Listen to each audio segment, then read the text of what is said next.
October Reds, I'm here with the main man himself, Mr. Dean Whyte. So good to see you. You too, love, man. You too. Long time, man. We needed to catch up, you know what I'm saying? We need a catch up. I want to talk about this event, but what I want to do is talk about Dean's World. First of all, I want to say a massive congratulations for getting your promoter's license. The shows that you put on are now your own. It was long overdue. I think the board was saying the same thing, long overdue. So, went and done it, studied for a bit and done my bit. I still got, I think, one more little bit to do, but I'm happy that, we finally got there and I've got my own thing, and then at least there's a bit more credibility. There's a little bit, another notch on the belt of what I'm doing and the professionalism. So, yeah, we're just working, man. We had the show June the 8th now. We've got another show July the 27th announced. It's looking promising. But one thing with this boxing thing, it can look promising, but then start to fall. It's always the last week it starts to, pop down a little bit. But, God willing, it will stick together and we'll have a solid summer show, man. Because I don't think there's a lot of guys doing shows at the end of July. So it's looking promising, but I'm happy, man. We're just working. Last time, obviously, I wanted to watch the fights, but we didn't get to see a stream. Are you going to be streaming it with the July show? It's just so we can watch it. I think, it is the streaming packages and stuff, what we do, I don't know. Unless there's, I'm working out, because of pullouts as well, I've got to work out a system so that it can go ahead and it's financially viable, so that I've worked that out with the numbers. And with a certain number, it doesn't work for me.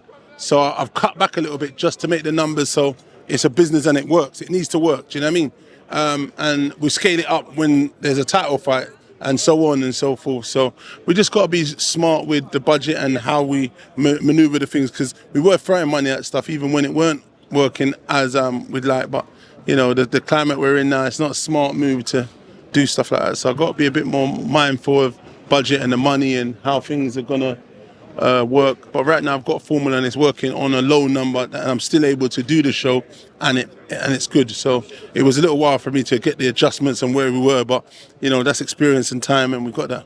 Yeah, but I like the fact that you've said that, though, because you can literally start off really high and then realise, hold on a minute, I've got to make some adjustments, and now let's work from that position. And then I can work from this position, so I know where what I'm in, and I can work from here. So there's a few times where we've done it and we had to, pull fights because of certain things and low numbers. But I've tried to work it that I can work on a minimum basis, a number, and I know it works. So, it's all good. We just got to continue to learn. And we're still this is our third year in November, so we're still babies in this, and we've still got a lot to learn anyway. So we just continue to do our thing and learn and grow, man. So talk to us about the next show, who we can expect on it. I know that you've grown. One of the fighters, I will say, that you've grown from the beginning is Alfie CLE. And he's not actually on it. But talk to us about his journey, what you've... In September, Alfie. I hope so. It's quite mad though. Imagine this got announced today. So this now, I've got a show booked the 21st as well. I definitely can't do that date now anyway. But I was thinking that I was going to move it because I didn't really want the pressure that other fighters. It's a big show. I know a lot of people might want to either watch it with their families or go to the event or whatnot. And there's a lot of pressure on fighters. To be honest, normally I don't really tend to move fights. I just do my own thing anyway in March, and we've been successful and done that. And I think it still equally would be, because it's, fighters want to fight, regardless who fights on what day, they'll just fight. But I just felt like, for me, I want the best opportunity for this fight to sell out as good as it can. So you give them that opportunity, not by matching it with such a huge card on such a huge day, for boxing. So I think we were trying to adjust the date, and I'm hoping we'll have Alfie opponent locked in way before this time and have all their visa issues locked in. But I think this one, I think the visa was an issue, and then we actually put the fighter into the board weeks before, and they didn't. It's only until the week of, and we said, oh yeah, the guy. They said, oh, title fight. I said, yeah, we did it. We did say it was a title fight, and they said, oh, well, we ain't got enough staff for that. And in the end, they just turned the guy down. So turning the guy down already scuppered the whole thing now, because where was we going to find someone on 8 days' notice or something like that before? So it was crazy. But we managed to find the English kid, which was a good solid fight for an English fighter, and the Southpaw guy. But then, they wouldn't grant him because he'd only done 4-rounders. I think that was his first 6. We wanted him to do an 8-rounder and see if there's options for him to fight for some form of title, but it weren't doable. But look, Alfie got a good solid fight, good 6-round under his belt, and he got a UK guy. At that weight, it's very, very, very hard at that weight, you know what I mean? So we're just trying to work and build Alfie the best we can. It's quite funny. We got Sam Jones messaged me yesterday, wanted Alfie to fight his guy. I said, we're not fighting no 2-0 guy, buddy, man. It's not going to happen. That guy's pretty talented and skillful, but he's got to go and earn and do his career his way, what he's doing. He's got a big platform behind him. Alfie's done it the hard way. We've done it the hard way with selling a lot of tickets, grafting and learning on the job. That kid's had a great amateur career, GB, whatever, but we're not going to go and fight no 2-0. And the money what's in it is not going to be good anyway, because if he's only fighting 6 rounds in his third fight, what would be the benefit of us going to fight? There's no benefit whatsoever.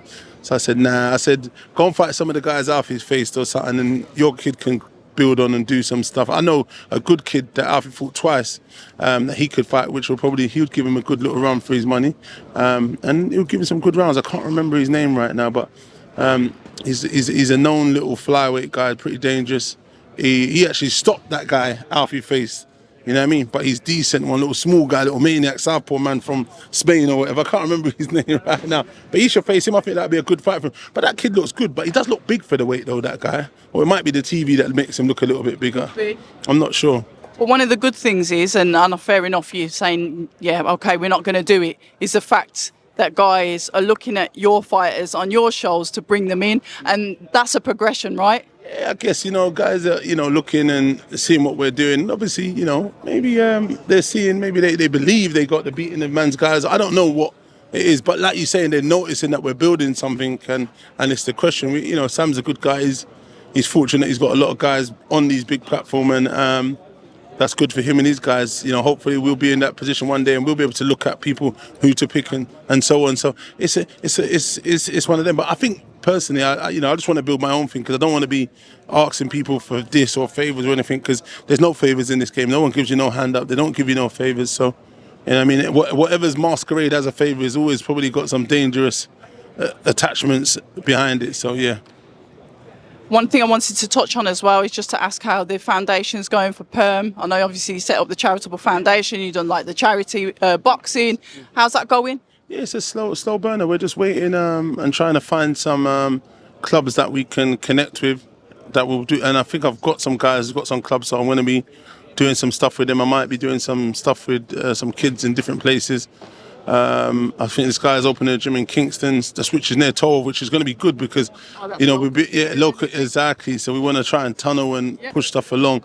And so that one's something which I'm looking forward to. And there might be something in West. But Battersea's a place that there's a gym there. I'm trying to connect with them if we can get, what's the word I'm looking for? A connection. I can't remember what it is, like a branding together. So this is where we'll be working with doing stuff with kids and mentoring and, women, abusive women, and some other stuff, you know what I mean? So there's loads of things that comes with that charity we've set up. So, but it's still a long process. It's just the beginning, so we still got a lot of work, and we just got to continue, you know what I mean?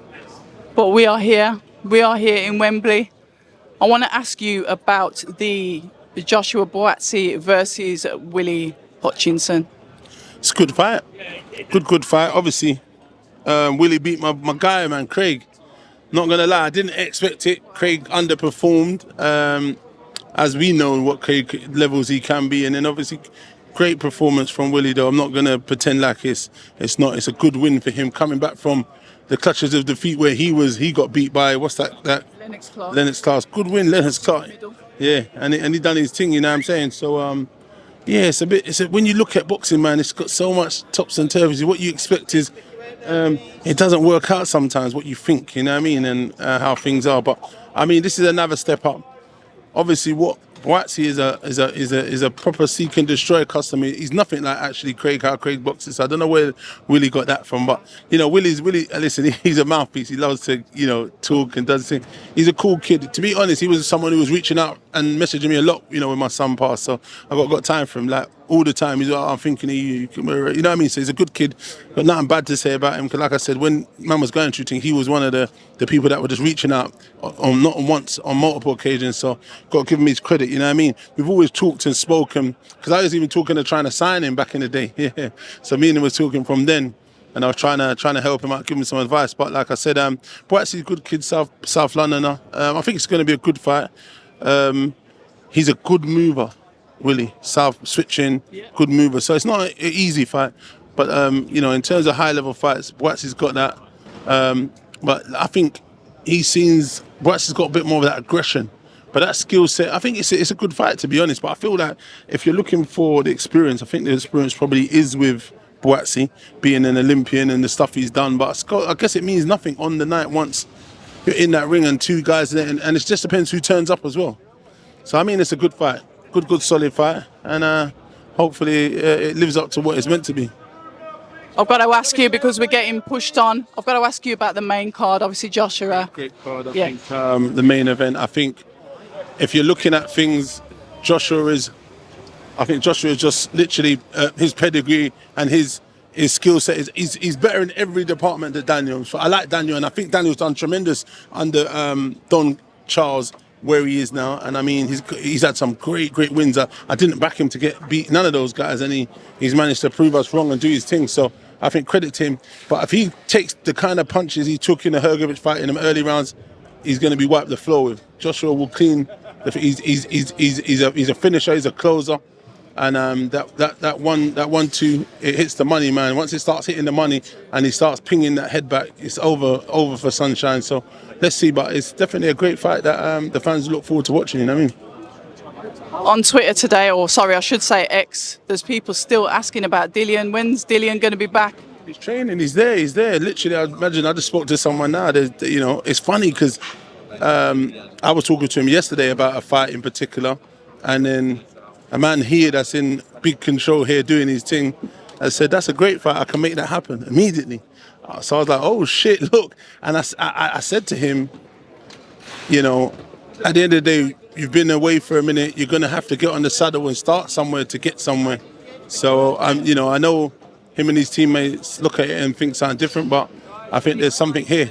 And it's got some real legs, because the man who can make it happen is the man I just had a good convo with. So I think Dillon will be back shortly. I don't know if he takes this, what I'm going to offer him in a minute. But I mean, yeah, there's definitely room for Dillon to make his way back, man. It's down to him and his guys. Love it. Listen, Dean, it's an absolute pleasure. So happy to see you. Last time, so I said, let me come on Sissy's channel and make sure I ain't really done much work. I did something with the zone and I've just been chilling. But I said, let me make sure I get you today, Carl.